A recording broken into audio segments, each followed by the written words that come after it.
RuneScape and old school RuneScape are two sides to the same coin, some people say.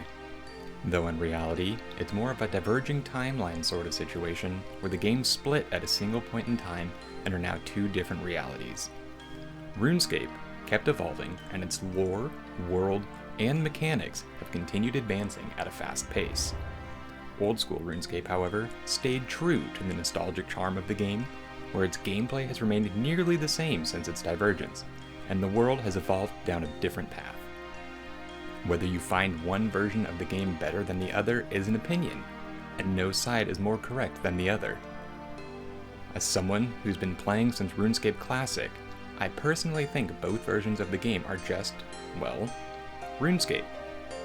I think both games are good games and can coexist, and the communities from both should do what they can to help both games flourish. There is no reason for discourse between the two games, and I actively encourage players to play both games. And that is what I'm going to start doing. Though old school RuneScape has always appealed to me as a game, I never wanted to restart my progress when the games split. But with friends in both of these games' timelines, it's time for me to try going from RuneScape to RuneScape, experiencing the alternate timeline.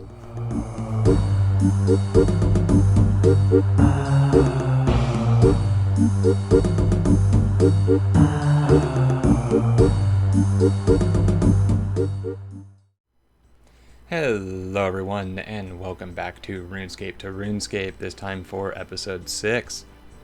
Got the graceful grind done. We got a bunch of grinds done in the last one, so we're going to get back to a bit of questing this time.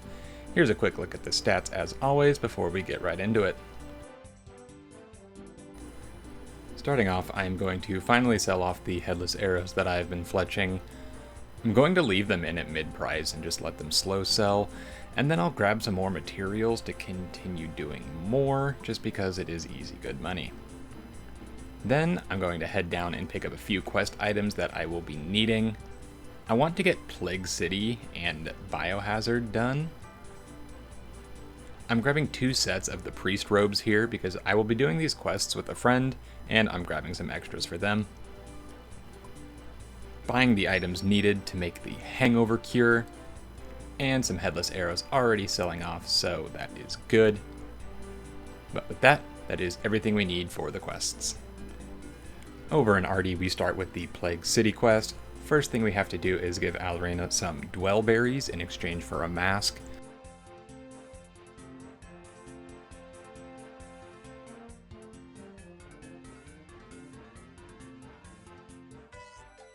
And then notice another large chunk of headless arrows have sold off. Next thing we do is we have to wet the ground in his garden so we can dig through it. I only brought 1 bucket, so we'll have to keep refilling it and dumping it one at a time. Thankfully, it only takes 4. My friend gets taken into the grave digging random event, so I use that time to go to the cows north of Artie and get a bucket of milk that we will need later on. Make it back at the exact same time she finishes the random event, and then we both head down into the sewers.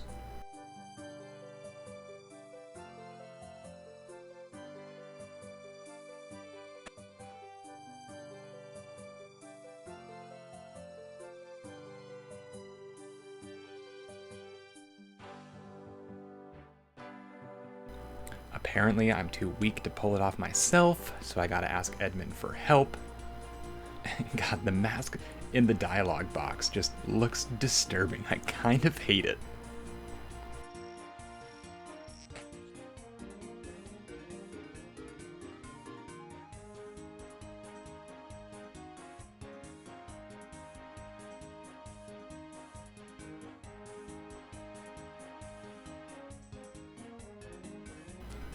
And up the pipe we go.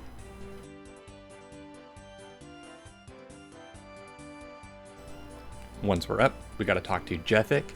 More like, dang, Jethic, boy, am I right? You don't get many newcomers because the clapping sounds as you walk keeps those unworthy at bay. Look at my friend waiting at the door, only to open it and close it right before I get there, causing me to path around the outside. Have you ever seen something so rude? Give Ted the book. talk to Martha, talk to Millie,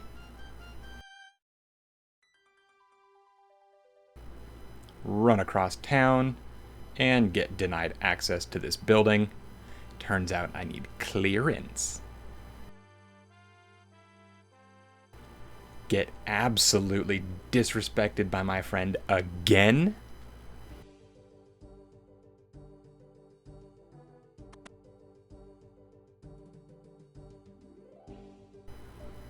Make the hangover cure, which is just chalky milk.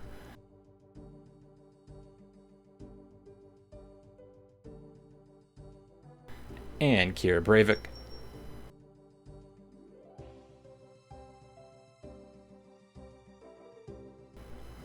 Hey, all of my headless arrows have sold. Money in the bank.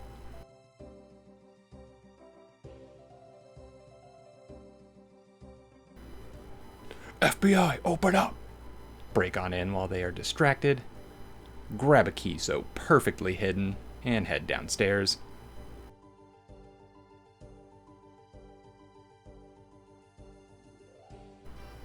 Unlock the door and talk to Elena.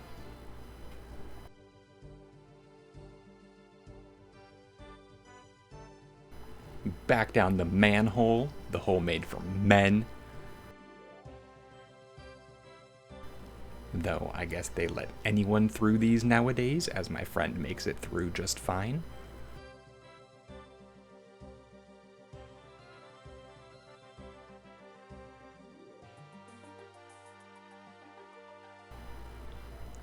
Back up to Edmund, and that is quest complete. We get 1 quest point, 2,425 mining EXP, and the Ardoin teleport scroll, which unlocks the ability to teleport to Artie. Edmund's still yapping, and there is level 20 mining. Read the scroll, and now I can teleport to Artie with the magic level I definitely do have. Do not fact check me.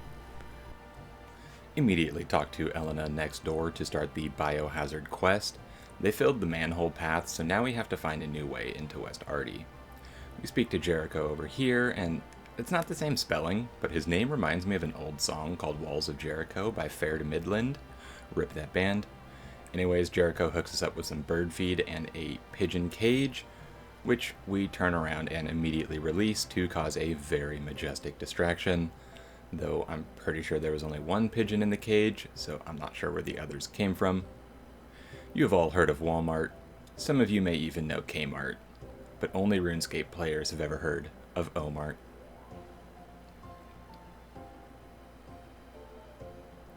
Equip the mask,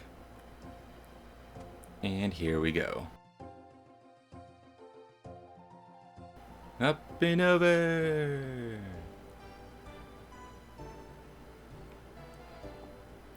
Grab the rotten apple and poison the food with it. And if you eat it, just like when you french fry when you pizza, gonna have a bad time.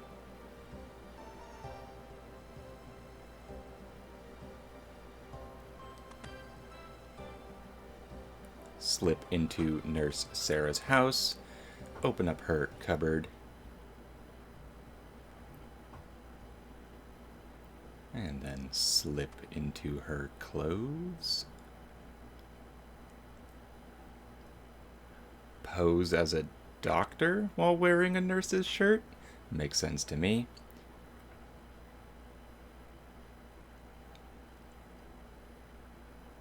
How many times can I be disrespected in one day? I convince you to play RuneScape, a game that is totally healthy for you physically and mentally, and this is how you repay me?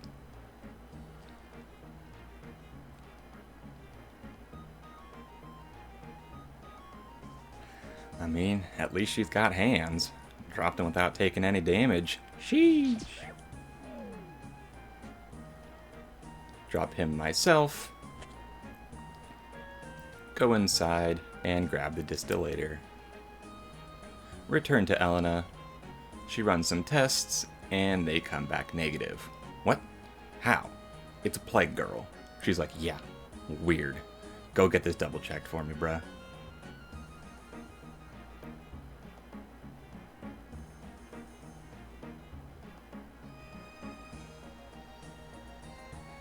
take the boat from Artie to Remington,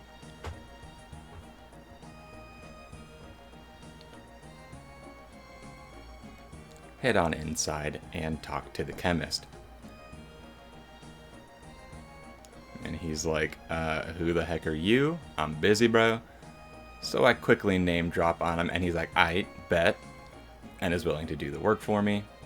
He's like, go outside and hire the 3 goons to smuggle the vials, so I do just that. Can't believe he called Da Vinci a goon, word for word taken straight from the game's text.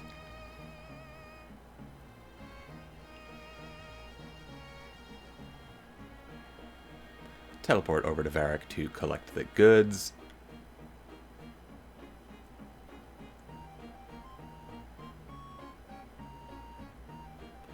Pretend to be a priest next.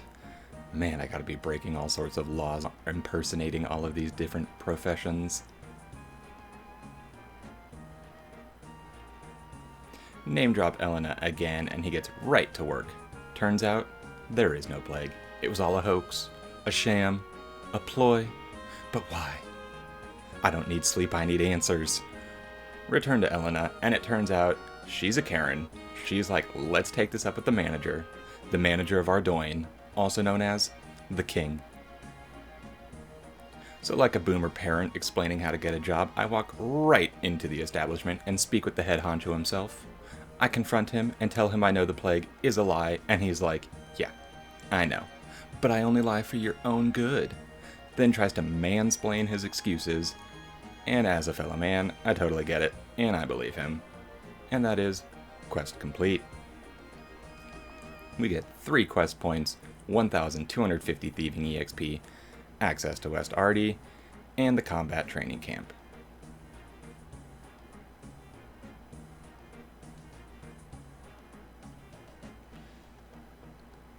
The King and I are totally homies now. We just chat just for fun now.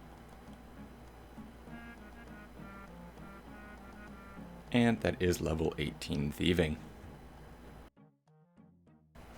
Heading back over to Varrock, I'm going to get the Enter the Abyss mini-quest done. Not only does this mini-quest unlock the Abyssal runecrafting method, but it's actually a requirement for quite a few quests I want to get done. Gotta use the Scrying Orb at 3 different teleports to the Rune Essence Mine, number 1 being right here in Varrock, number 2 from the Wizard's Tower, and number 3 from Artie. This one gets me a diary task done as well. Honestly, aside from Varrock's and maybe the Mages Guild or the Wizards Guild, kind of not sure which one it's actually called, none of the teleports to the Runescape mine are in even remotely convenient locations, unless they have since added new ones I don't know about yet.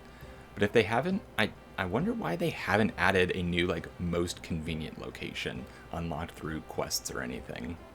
No one, like, physically mines Runescape because it's kind of time consuming and not very rewarding.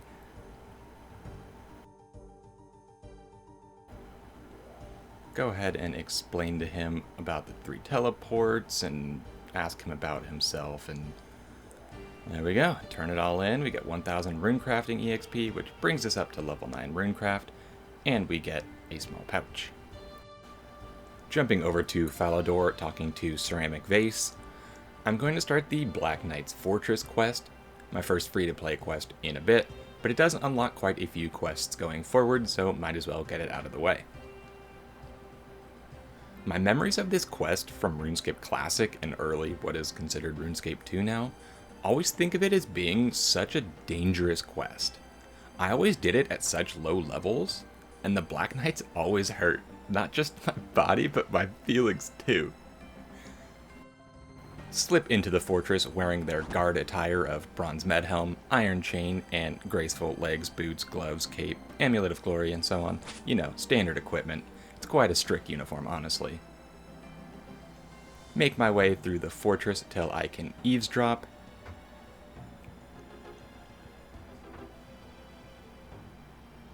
Learn how to sabotage the invincibility potion that only took 5 years to create. That isn't even remotely a long time at all. This is such an insane plot hole in this game.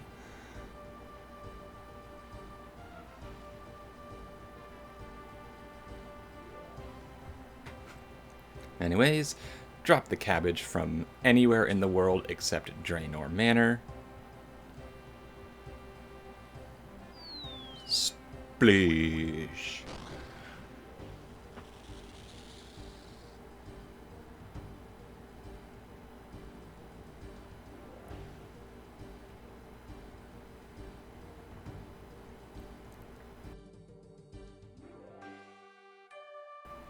Back to Fally, and that is quest complete. We're given 3 quest points and 2,500 coins. Turn around and we are going to instantly start the recruitment drive quest, though I've already had my name entered into it apparently, so it wasn't even my choice. Awesome, a Freaky Forester event is my first one on the account. It's actually kind of a funny event because I don't think you have to kill the one that he's actually asking for. You can just kill any single pheasant and bring it back to him, and he's like, yep, that works.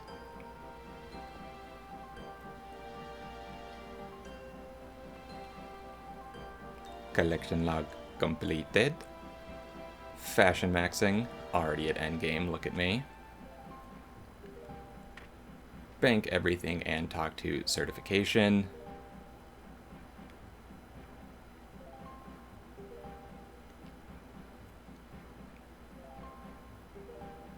And then get smuggled into their secret testing layer. Serenitude's test is first for me.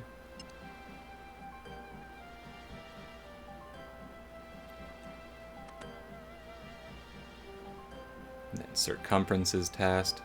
Throw hands at Shirley. Seeing someone else do this quest was quite surprising, honestly. I figured this was an instanced area. And Mischievous's test. This is probably the most annoying one, just because it takes so long to even just grab everything. There's so many steps.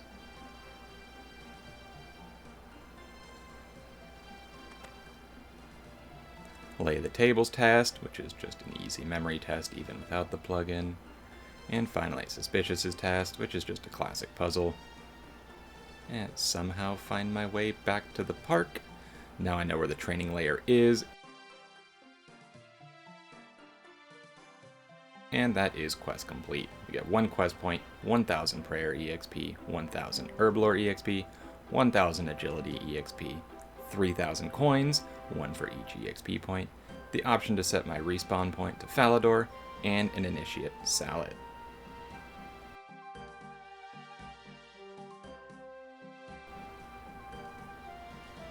Level 32 prayer, and level 10 herblore coming in as well.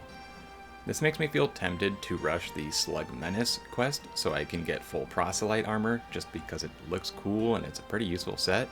And I may honestly just use it over Rune because why not? But that quest has some stat requirements I don't have, and I would have to grind out and get the quest done for it as well, so I won't go right for it. Instead, I'm going to head back to Lumbridge, and I'm going to start the Lost Tribe quest, though this quest does lead me slightly closer to the proselyte armor anyways, so it's not bad to get done. You talk to Hans, and then you talk to the Duke, and then you come down to the cellar, and you Kool-Aid Man this wall. And then you grab the brooch just inside. You take the brooch back up to the Duke, who tells us to come read books in the Verric Castle Library. According to my calculations, this brooch belongs to the Dorgeson. Better go get my study peer-reviewed by other top scholars. Grab level 57 fletching on the way into this very fine academic establishment. The footage here was lost, but there was a lot of highly intelligent debate and studying and cross-referencing going on here, and they both just agreed in the end that I am of the highest intellect possible. I took an IQ test there and I aced the test. I got the highest IQ possible, so like 69 or something. Anyways, it was indeed the Dorgeson, but y'all have done the quest before, so you all remember that part clearly. make my way through the hazy maze cave, and perform one of the most ceremonial bows of all time, and introduce myself to Mistag. Back to the Duke, and then steal the key to Sigmund's chastity belt, the chest in his room, where we find a set of ham robes.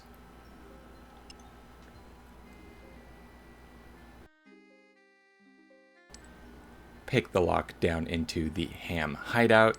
This was actually my sister's favorite place in this entire game back when she played. She just liked pickpocketing the ham members and then doing clue scrolls and stuff from them. Grab the silverware in the very first box in the hideout, not the best hiding place.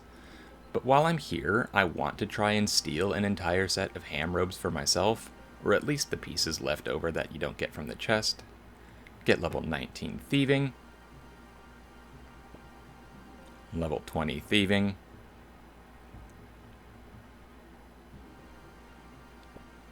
and level 21 thieving, but then I do have to leave because I nearly die and I am out of inventory spaces. But I got everything except the logo. I did keep some of the polished buttons for Animal Magnetism and the rusty sword for the Artie Diary. I swear there was just something about a higher drop rate for the ham pieces during this quest, or maybe it's a different quest. Turns out Sigmund is part of ham. Get him out of here.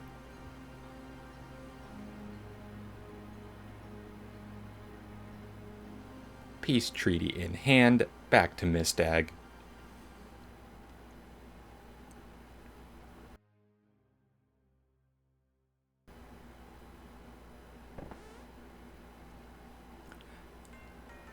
Then a diplomatic cutscene ensues.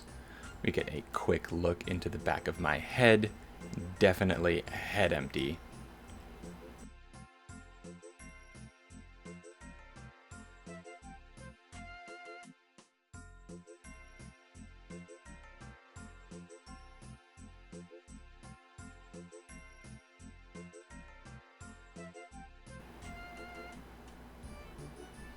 And wow, for just being kicked out of the castle, he seems to be standing right inside the front doors. Not the best security around here. That is quest complete though. We get 1 quest point, 3,000 mining EXP, a Ring of Life, and access to the Dorgeshan mine, which we'll probably never use. And level 25 mining coming in as well. Gonna take my first voyage off into Varlamore proper to grab some free bronze nails off this table, cause I'm cheap like that, and no one is gonna sell me any of these on the GE for a fair price. And then I quickly grab level 22 thieving while I'm here, just to send a message to these citizens. Then I'm going to teleport over to Al-Kharid. I'm off to do a new quest, or a quest that is new to myself at least. But the start of this quest was a little bit confusing to me. I feel like all of the guides say to just speak with Kovac next to the entrance to the forge to start the quest, but it's definitely attempt to attack this unnamed giant to start the quest. We don't know that he's Kovac until we do start it, but now we all know this is how you start the Sleeping Giants quest.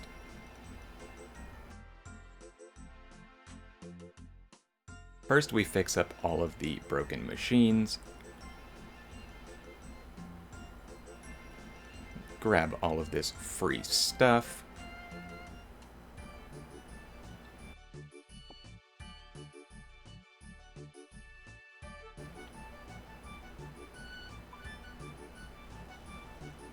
fill the crucible, pick the mold, fill the mold,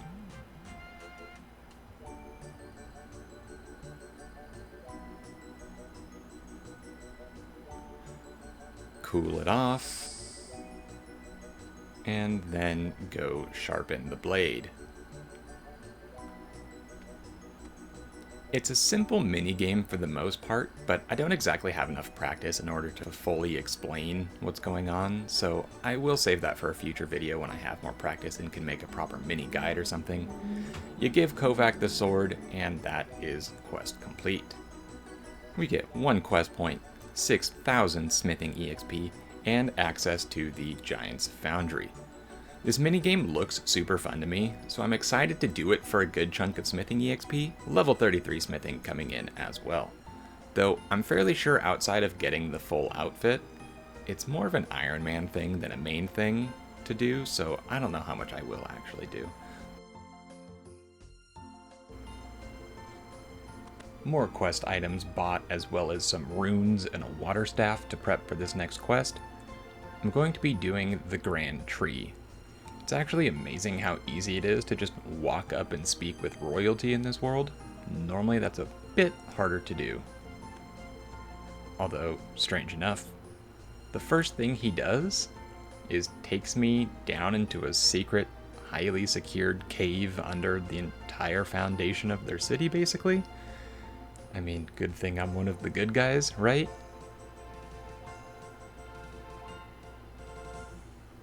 It turns out the tree is dying, and that is not a good thing. And for some reason, it is now up to me to figure out why.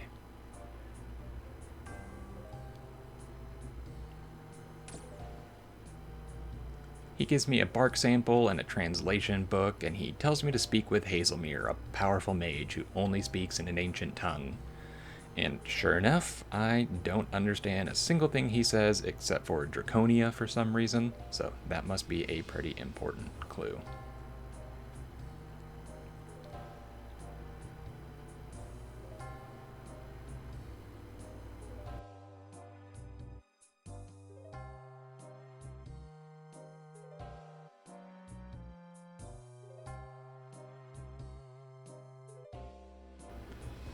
Back to the king, and tell him that someone came and flashed the king's seal and asked for Draconia rocks. And these rocks happen to be the only thing that can kill the tree.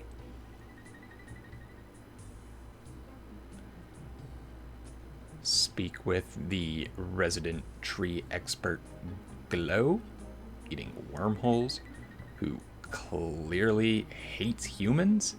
First, humans against monsters, also known as ham.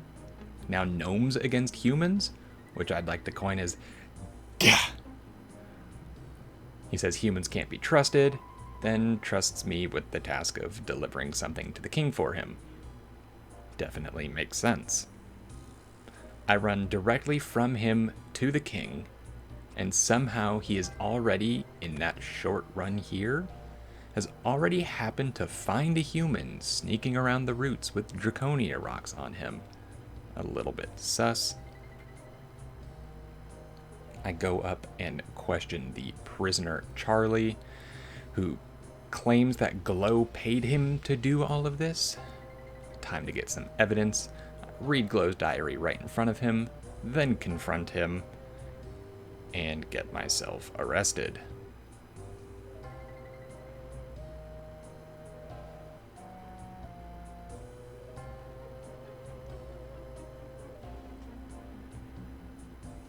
Not imprisoned for long, as I am immediately pardoned by the king, and I have to go learn of Glow's real plans.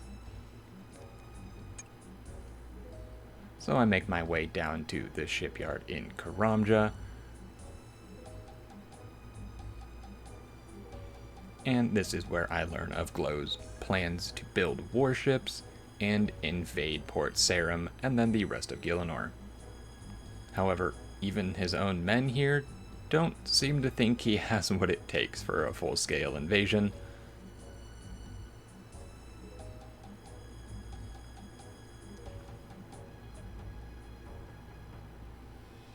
And oh my god, look at all of those music track unlocks. It's like the whole dialogue box. Prisoner Charlie tells me to go hit up Glow's lady to find some more incriminating evidence. I start talking to this short queen. Hey, my eyes are up here. She's starstruck by me though, so I understand. She gives me the key to Glow's chest of invasion plans.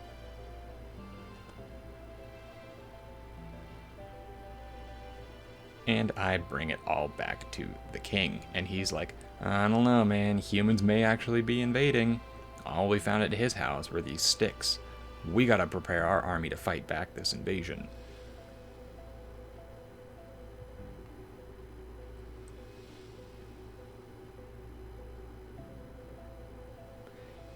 use the sticks in Glode's home to open up a secret ladder into the secret underground roots cave.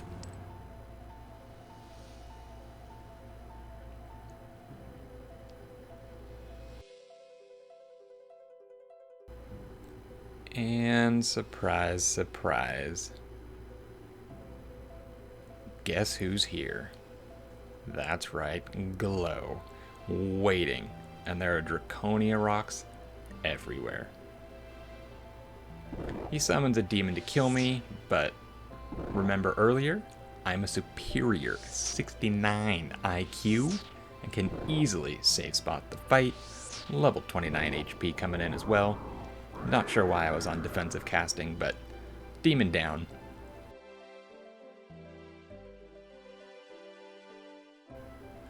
Tell the king what I saw, and he's like, dang, you were right all along. We gotta find the Draconia rock hidden in the roots. Quickly, the tree's dying.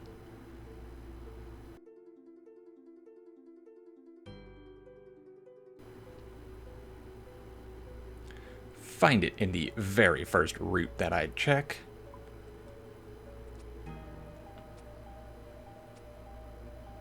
And give it back to the king.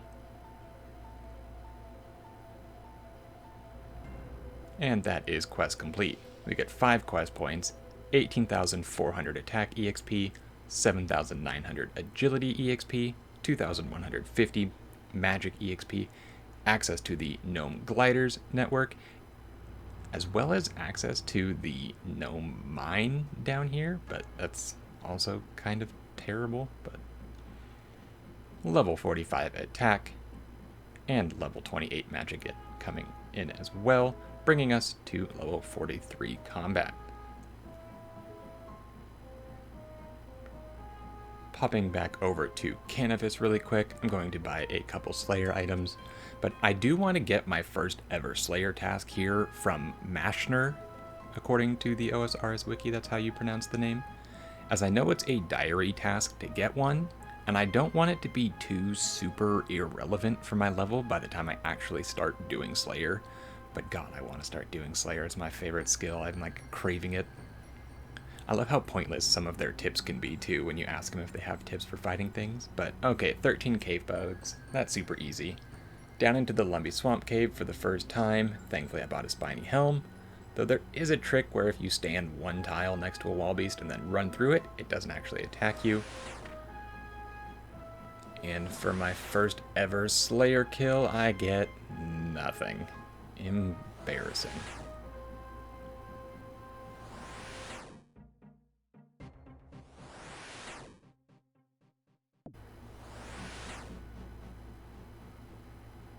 And there is level 29 magic on the final kill of the task, the first of many.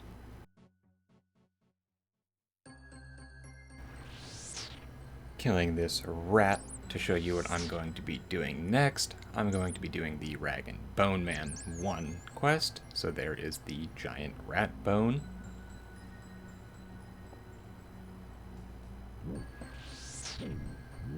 The unicorn bone.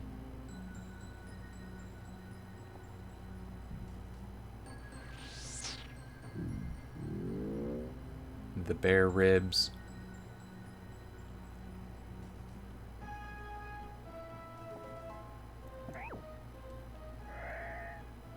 The goblin skull.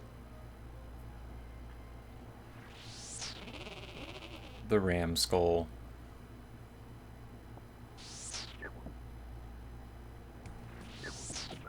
The big frog leg.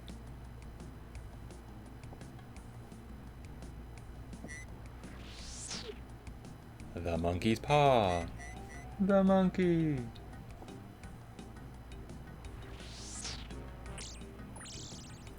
And the giant bat wing.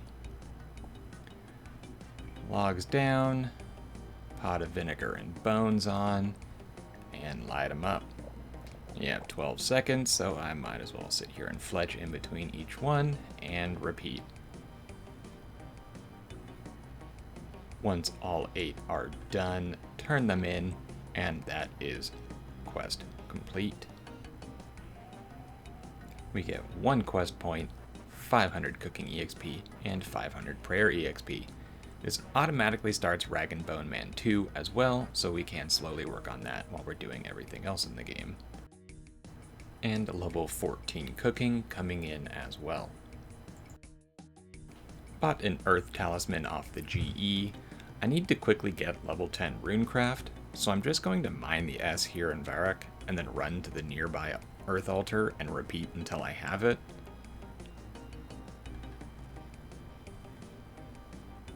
It only ended up taking 2 trips, so that's not too bad at all.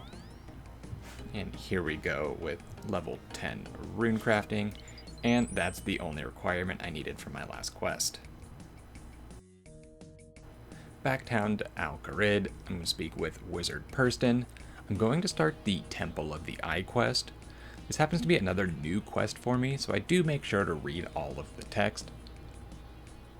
She's basically just asking me for my help, as everyone does, and she wants me to bring this amulet to the Zamorak Mage in Varrock, along with a strong cup of tea and a bucket of water.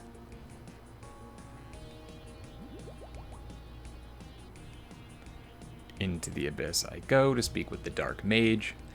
I bathe him with the bucket of water, and then it is puzzle time. It took me forever to do this puzzle, as it was almost always the exact last option that I checked for every step. I did the puzzle perfectly wrong. Finish it up, then get the teleport info needed, and then you go back to Purston. She says we need help from some more wizards. So we come to Archmage Sedrador, and he's like, this note is written on flesh. You smell like ZMI bullshit. And I'm like, whatever, let's just get this bread. And he says, okay, go get 3 apprentices. Come upstairs, I tell him a thingam of what is 11.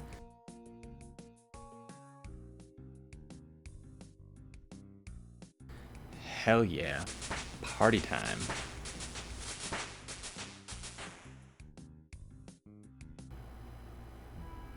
Thumbs up.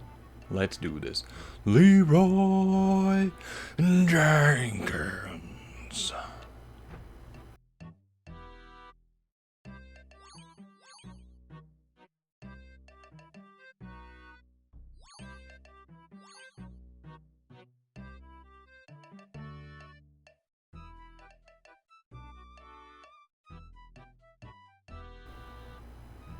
Going to be skipping through a lot of this quest in editing. A lot of it is just cutscenes, but in here, isn't this that we're looking at just the Stone of Jas? I'm pretty sure that's what it is in RuneScape 3 at least, but maybe it's going to be something else in this version? We do say Jas as we come out of the vision though, so maybe it is. Purston then gets sucked into the portal, and a bunch of abyssal creatures come out. However, that's not really a problem, as Cordelia, an apprentice wizard, appears to simultaneously cast Saradomin Strike with just a regular staff and an AoE, dealing a total of 228 damage in a single cast. Cutscene mages in this game are broken. The Great Guardian wakes up and is like, it's go time, baby.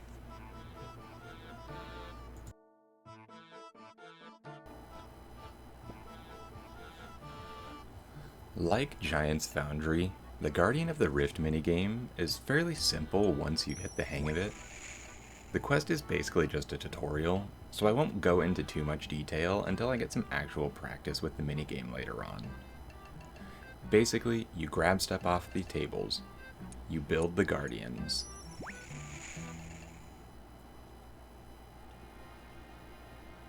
You mine some Guardian fragments, chisel them into Guardian Essence, craft them into runes and Guardian Stones, level 11 Runecraft.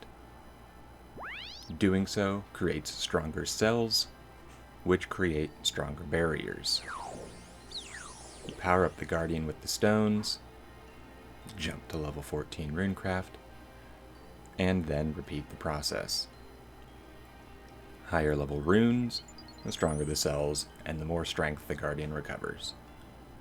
Level 15 Runecraft. jump to level 17 Runecraft, close the rift, and learn about this place being built to house a powerful artifact, and then about the Abyss and the Scar and the Justiciars, and find out Person is probably dead. The 3 apprentices decide to stay behind and protect this place, and the rift will not stay closed forever now, and will need constant attention. Explain all this to Cedrador, and he's like, yeah, no way Person is for sure dead. She's crazy, but she's good. She'll find a way to come out of this place alive. Quest complete. You get 1 quest point and access to the Temple of the Eye, 5,000 runecrafting EXP, and a medium pouch. This jumps me up all the way to level 27 runecraft as well, which is huge.